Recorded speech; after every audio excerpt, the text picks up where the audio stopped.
Le ministre malien a accusé la France d'avoir entraîné des groupes armés dans certaines régions du Mali, dans un entretien accordé vendredi à l'agence de presse russe Sputnik. Selon les déclarations du Premier ministre, le Mali n'a pas accès à Kidal, c'est une enclave contrôlée par la France. Et c'est là-bas que des groupes armés sont entraînés par des officiers français. Et nous en avons la preuve, a déclaré le Premier ministre à Sputnik. Mais comment comprendre ce double jeu de la France au Mali, et en Afrique? Suivons maintenant les analyses des invités, qui sont sur le plateau de RT, la télévision russe. Suivons.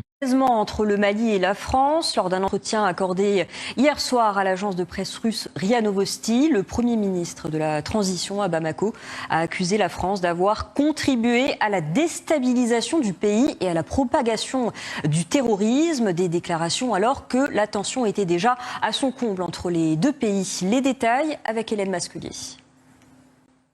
C'est une véritable bombe lancée par le Mali à la France. Le Premier ministre par intérim passe à l'offensive. Dans un entretien à l'agence russe RIA Novosti ce vendredi, il accuse l'armée française d'avoir attiré et formé des groupes terroristes à Kidal, une enclave de l'est du Mali.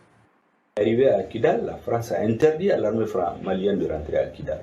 Elle a créé une enclave. Qu'est-ce qu'elle a fait? Ensardi une organisation terroriste internationale déclarée par les Américains, une branche de Al-Qaïda au Mali. Son chef, les Français ont pris ses deux adjoints pour former une autre organisation. C'est la France qui a créé cette enclave. Ils ont des groupes armés qui sont entraînés par des officiers français. Nous en avons les preuves.